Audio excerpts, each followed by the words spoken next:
Barra Matutina. Diálogo con justicia innovativa. Poder Judicial del Estado de Jalisco.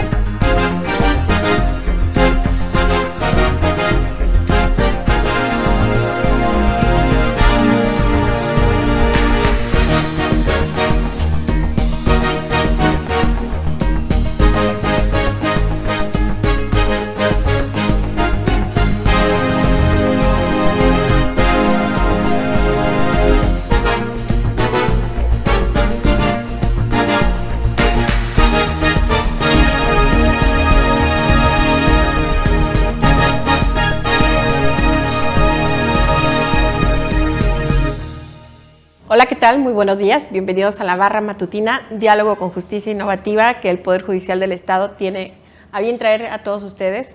Y nos da muchísimo gusto esta mañana que podamos compartir este espacio con una invitada que seguramente muchas de las personas que han asistido a los cursos de argumentación jurídica en la Ciudad Judicial o en el área de peritos del Supremo Tribunal la conocieron. Ella es la maestra Edith Ramírez Bañuelos. Bienvenida y muchas gracias, Edith, por aceptar esta invitación.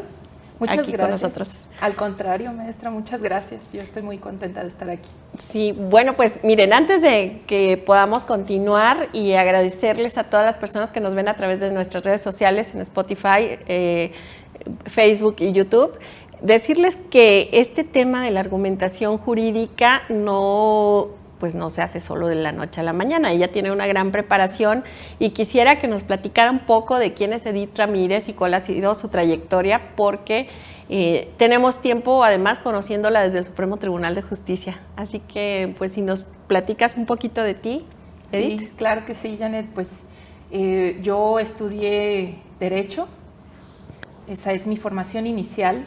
Pero en realidad desde que estaba en la preparatoria recuerdo perfectamente ir a hacer mis pininos a las salas del Supremo Tribunal de Justicia, precisamente porque me interesaba mucho el discurso jurídico.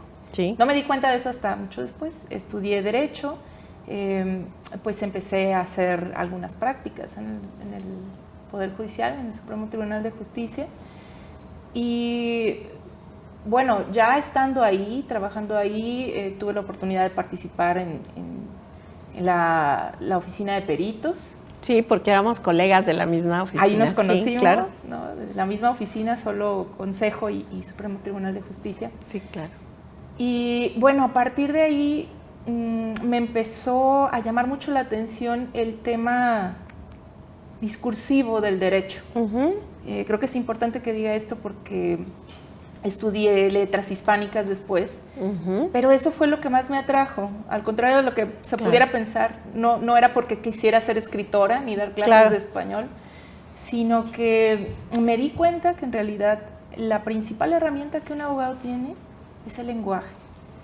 Y que ese lenguaje, bueno, en aquel entonces se entendía que era el lenguaje escrito únicamente. Así es. Ya eso evolucionó a también la habilidad discursiva de forma oral. Y entonces estudié letras. En ese transcurso, pues, de peritos pasé al Departamento de Estudios Jurídicos. Sí, era Estudios Jurídicos en ese entonces, claro. Estudios e Investigaciones Jurídicas, recuerdo. Sí. Y entonces surgió otro interés, el de la educación. Estudié una maestría en Ciencias de la Educación en ICIDEM, donde también coincidimos. Bueno, hay muchas coincidencias entre nosotras. Y bueno, a partir de ahí me interesó muchísimo la formación de jueces, de magistrados, de litigantes, en relación con las habilidades discursivas que tenían, ¿no? para llevar a cabo su tarea judicial. Bueno, siguiendo por ese camino me metí al diseño curricular, trabajamos una maestría en Derecho Judicial, de la que pues entiendo hay varias generaciones. No, y hasta ahorita sigue vigente, entonces a ti te debemos esta maestría, este diseño curricular de la maestría. Muy pues bien. a mí tal vez no, porque fue un ejercicio conjunto, un ejercicio en equipo, y bueno, a partir de ahí creo que este interés por la argumentación jurídica todavía se incrementa más. Bueno, ahora estoy estudiando un doctorado en humanidades, así que ese interés por el lenguaje, por la fineza que tiene Claro. el discurso oral y el discurso escrito, pues sigue resonando mucho en mí, y eso es a lo que me dedico, a tratar de compartir los hallazgos, pocos o muchos, que haya podido tener yo en ese campo. Claro, claro. Edith, fíjate que, bueno, pues yo recuerdo que sonaba mucho estos temas en los que tú te has venido desenvolviendo, y a partir justamente de la oralidad y de estos procesos de implementación de la oralidad, en el Poder Judicial nos preocupamos también por ir solicitando algunos cursos o temas que tuvieran que ver con la argumentación jurídica, que no solamente, como dice aquí la maestra, no solamente eran procesos ya escritos, sino que se tuvieron que llevar a la oralidad. Y de allí que el tema que nos ocupa el día de hoy, la argumentación jurídica. A mí me gustaría que la gente que nos ve, que no todos tienen a lo mejor una formación como abogados, nos platiques un poco de qué es la argumentación jurídica y para qué nos es útil. Claro que sí. Primero me gustaría decir que la argumentación, en términos generales, la utilizamos todos los días. Y la argumentación implica dar buenas razones. Sostener un argumento, una tesis, implica dar buenas razones para persuadir o para sostener nuestro punto a valorar, ¿no? La argumentación jurídica pues ya es mucho más específica y tiene que ver con sostener esas razones en función de una tesis jurídica o de Claro. un hecho que queremos soportar con evidencias y con razones, con buenas razones, dice Manuel Atienza. Así es. Respecto a la oralidad y la escrituralidad, bueno, no usamos los mismos procesos cuando hablamos que cuando escribimos. Y regularmente lo que sucede en la argumentación jurídica es que el proceso de escribir y de hablar nos demanda diferentes habilidades, claro, y diferentes por formas supuesto. de organizar el pensamiento. Y aquí, si me permiten, me gustaría hacer una digresión muy atrás en el tiempo, Claro. hacia la retórica, porque regularmente escuchamos esa palabra, retórica, y qué la es? tomamos, ¿qué es primero? Y como de bote pronto decimos, es alguien que me quiere engañar, ¿no? Claro. Es un engaño. Y en realidad la retórica, vista desde el punto de la opinión de los griegos, era un arte, el arte del buen hablar y del dar buenas razones. Y me regreso hasta allá porque es ahí donde se colocan los fundamentos de la argumentación, la estructura de la argumentación. Si nosotros revisamos no solo a los griegos, sino también a los latinos, como Cicerón, como Quintiliano, pues encontramos, digamos, las claves de la argumentación. Sí, sí. Los pasos, las fases, son muy claras, las etapas que el pensamiento debe desarrollar para llegar a un buen argumento. Estas están descritas en la Instituta Oratorie, por ejemplo, de Quintiliano, pero también las podemos encontrar en textos que ha editado la Suprema Corte. Por ejemplo, yo les recomiendo, aquí va primer tip. Sí. Primer tip para ir a esas fases y buscar esos pasos que requeriríamos para una buena argumentación retórica o persuasiva o una buena argumentación jurídica. Este libro se llama Introducción a la retórica y la argumentación. Es un libro que editó la Suprema Corte de Justicia de la Nación, ya tiene muchísimas ediciones, de Germán Dehesa, él la coordinó. Y bueno, ahí pueden encontrar paso por paso cuáles son los elementos que hay que considerar para escribir o hablar un buen argumento. Y esos pasos son, por ejemplo, la invención al principio, es recabar toda la información, todos los datos que tenemos para sostener una tesis. Después hay que pensar en cómo voy a organizar esos datos. Después, un poco, si es oral, la práctica, la memoria, y finalmente la acción, si es oral, de la ejecución del discurso en sí. Si es escrito, bueno, el acomodo de esas oraciones, de esas proposiciones que ya habíamos pensado. Entonces, bueno, a mí me gustaría sugerir de entrada ese texto que es muy claro. Y comentarles que, por ejemplo, en las casas de la cultura jurídica es en donde pueden encontrar las librerías de la Suprema Corte y donde pueden acudir a hacer este tipo de adquisición. También te escuché al inicio que hablabas de Manuel Atienza, que es, digamos, que como la vaca sagrada, digamos, ¿no?, en el tema de argumentación jurídica. No sé si tengas algunos textos que nos puedas recomendar en este sentido, porque pues ahora sí que yo creo que todas las personas que tienen interés en este sentido, en ahondar, podrían hacerse de este tipo de textos. Claro que sí, y bueno, Manuel Atienza es un estudioso de este tema en español. A mí de entrada me gusta recomendar uno que no tiene tanto que ver con la argumentación, pero que es fundamental para él. Se llama Las virtudes del juzgador. ¿Por qué? Porque Atienza introduce la ética a la argumentación. Así es. Sí. Entonces, ese es un muy buen texto. El derecho como argumentación es otro texto de Atienza que también se puede revisar. Un libro de Alexi también. Alexi escribe la teoría de la argumentación jurídica, que también tiene pautas muy claras para seguir. Y bueno, aquí no vamos a hacer una tipología de los argumentos. Claro, pero en estos textos sí que los pueden encontrar. Claro. También me gustaría decir que la argumentación no es exclusiva del campo del derecho. Además, sí. Por lo tanto, hay muy buenos manuales de lógica, por ejemplo, en los que podemos encontrar cosas que a veces son como obvias, que es la deducción, que es un argumento deductivo, un argumento inductivo, un argumento por analogía, un silogismo, que es lo que más se utiliza en las sentencias judiciales, por ejemplo, en manuales de lógica o incluso en textos de filosofía. Entonces, bueno, hay que tener en cuenta que la argumentación es un campo que abreva de muchas materias. Claro, y además me imagino que ahorita que tú diste estas partes, me fui a la medicina, ¿no? ¿Qué tipo de metodología utilizan? Sí, claro. ¿Cómo lo van haciendo? ¿Qué analogía hay?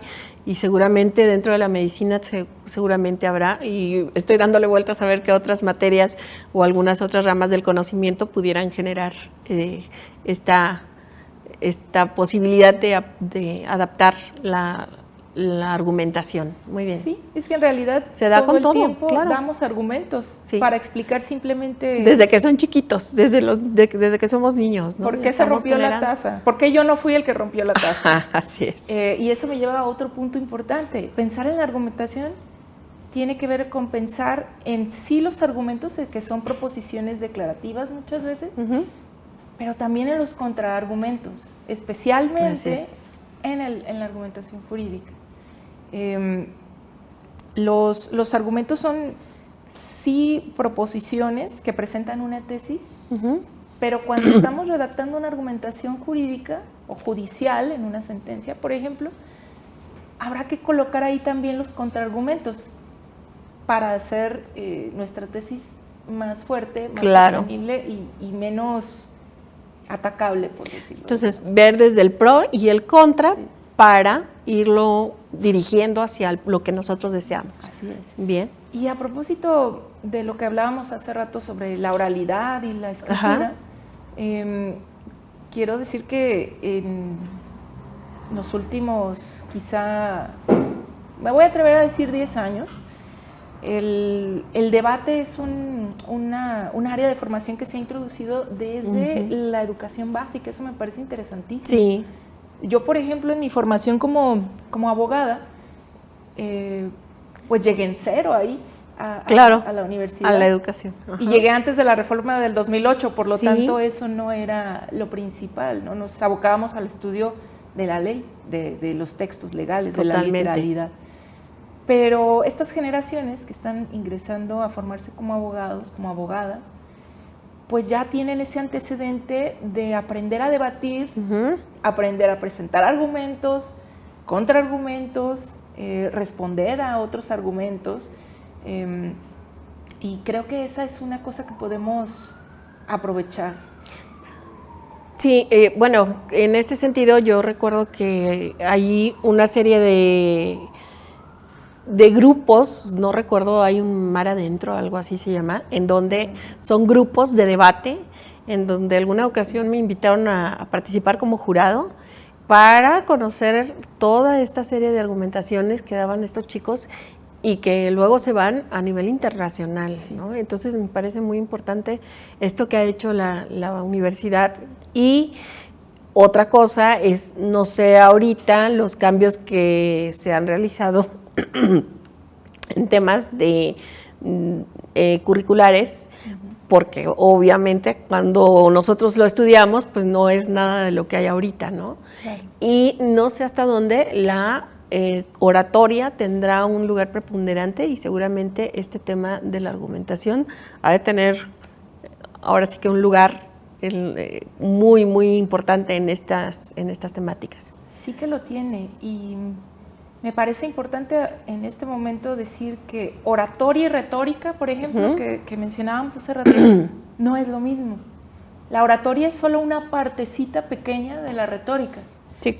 Es decir, hay que aprender a construir el argumento primero y luego expresarlo, porque de repente pensamos que un buen orador es aquel que habla mucho o habla con mucha elegancia. Claro. Y un buen orador es aquel que sabe construir argumentos. Y eso me parece muy interesante en el currículum, que se les está enseñando, por un lado, oratoria a estudiantes de educación básica con estos cambios curriculares, a los estudiantes de nivel universitario también, pero sobre todo a entender cómo se construye de manera lógica y dialógica ese argumento, para después poder expresarlo.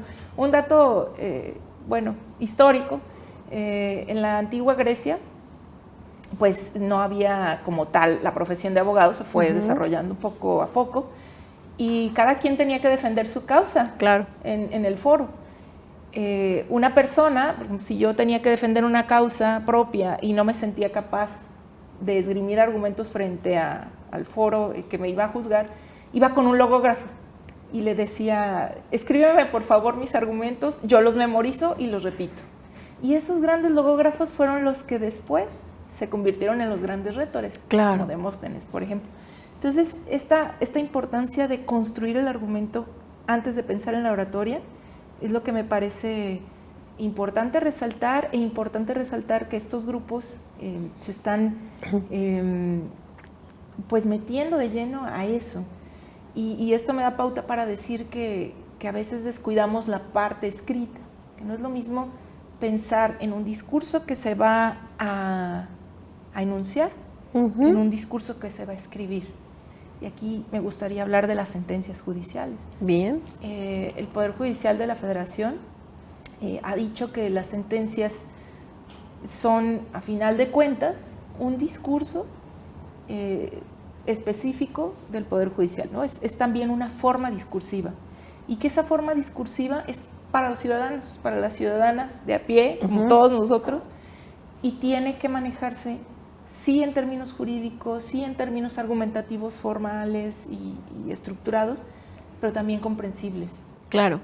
Fíjate que en ese sentido nosotros acá en el Poder Judicial, para el tercer plan de acción local de gobierno abierto, hemos hecho un compromiso en el que se tratará de llevar a cabo un formato pequeño o un extracto de lectura fácil de una sentencia, de una lectura fácil y digerible para grupos prioritarios, desde cuestiones niños, niñas, adolescentes, personas con alguna discapacidad, mujeres, migrantes, grupos indígenas, en fin, más o menos en ese sentido, pero surgió luego la discrepancia de que no podían emitir sentencias tan breves o tan pequeñas que no tuvieran esa gran argumentación, porque cuando se van al amparo, justamente acá al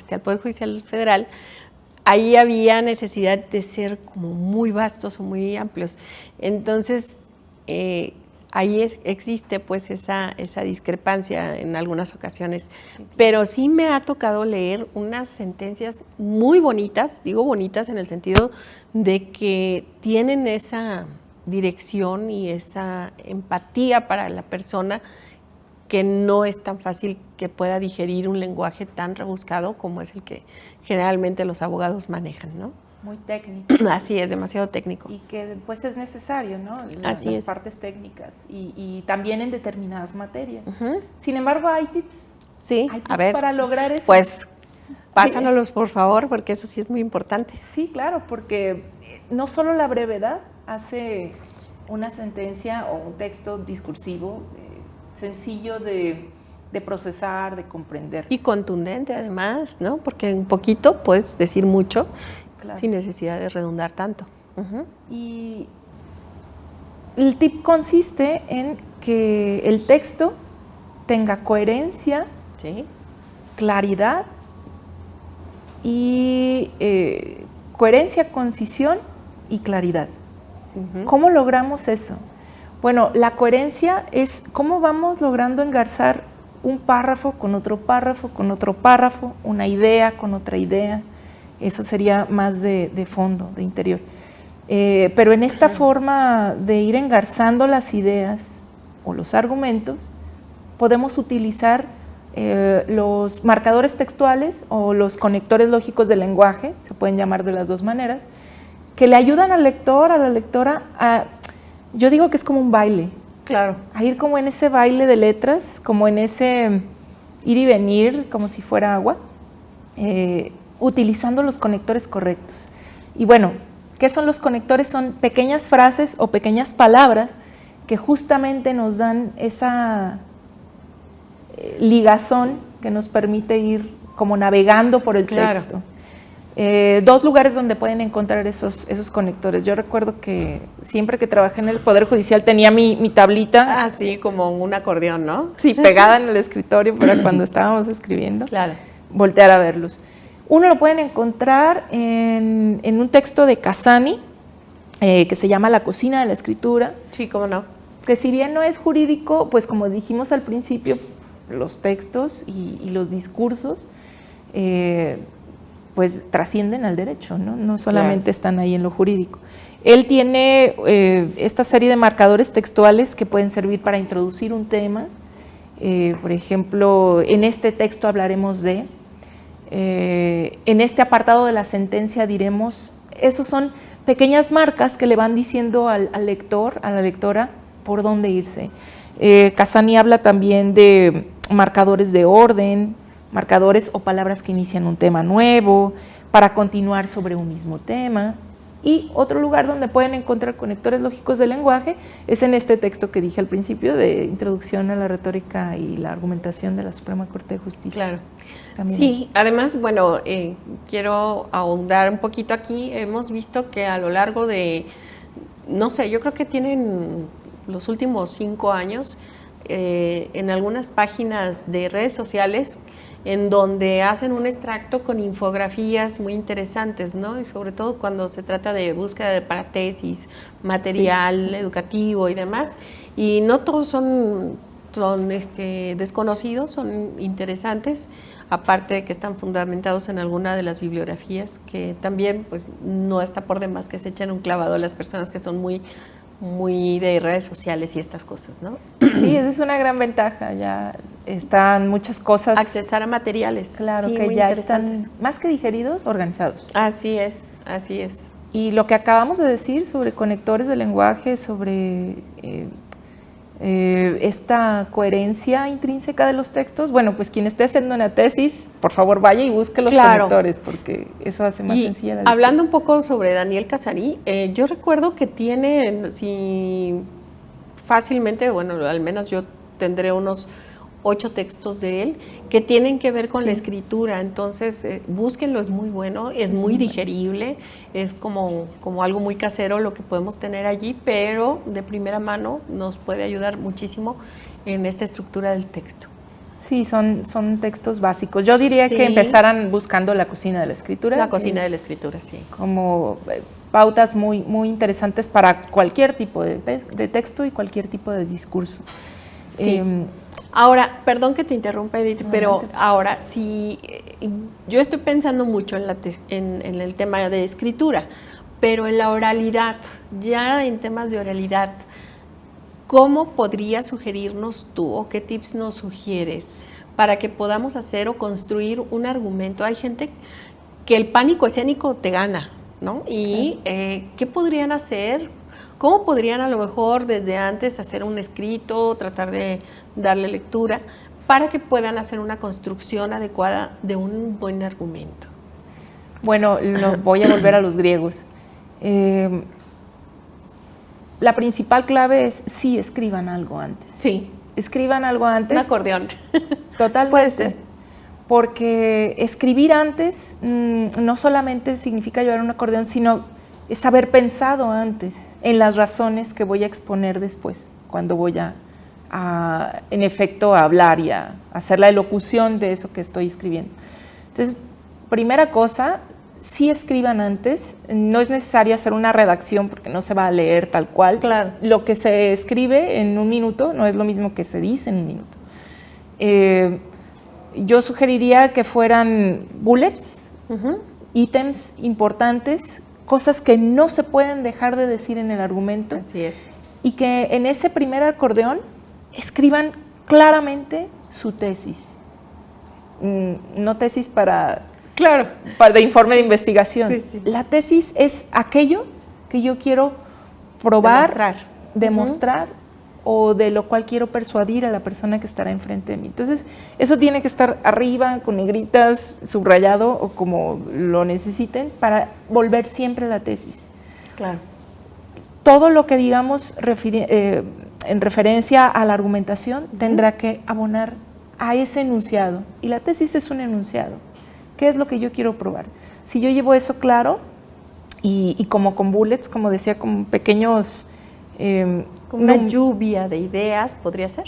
Sí. Para que la gente nos... Sí, una lluvia de ideas numerada de lo más importante a lo menos importante. ¿Cuáles son los argumentos más fuertes y cuáles son los más débiles?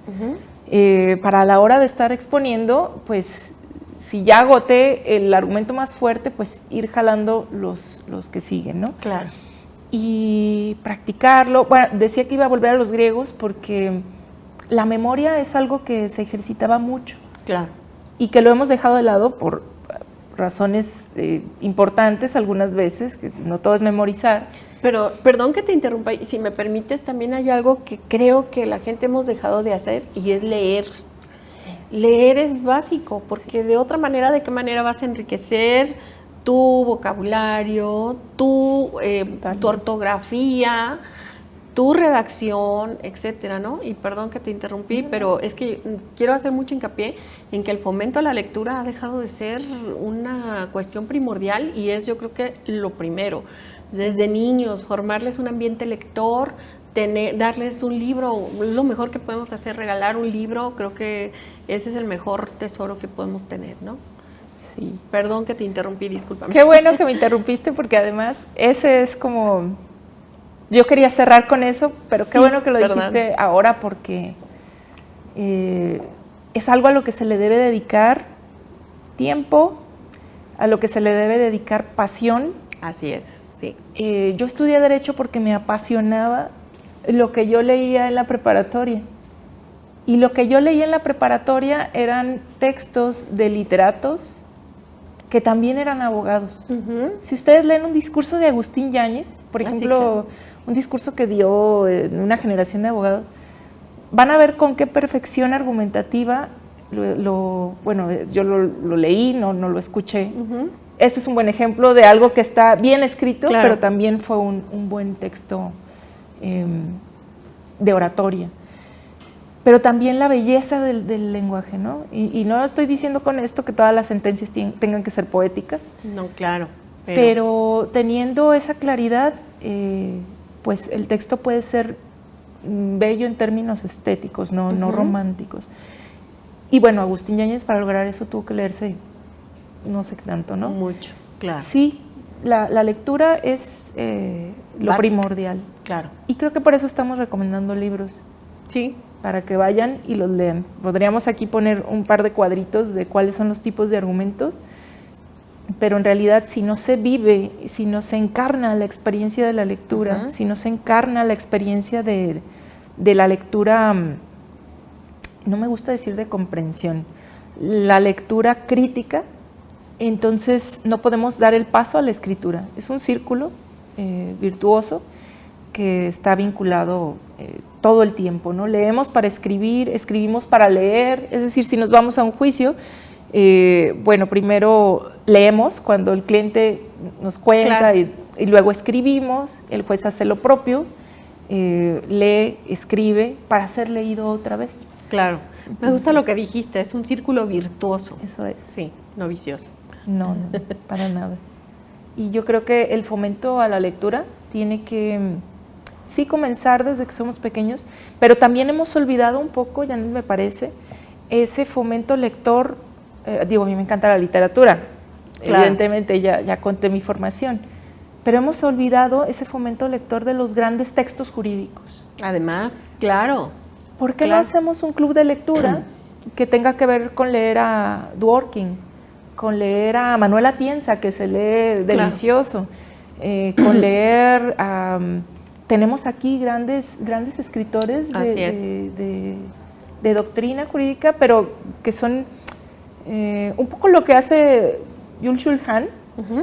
Él no es filósofo, él dice que es divulgador de la filosofía.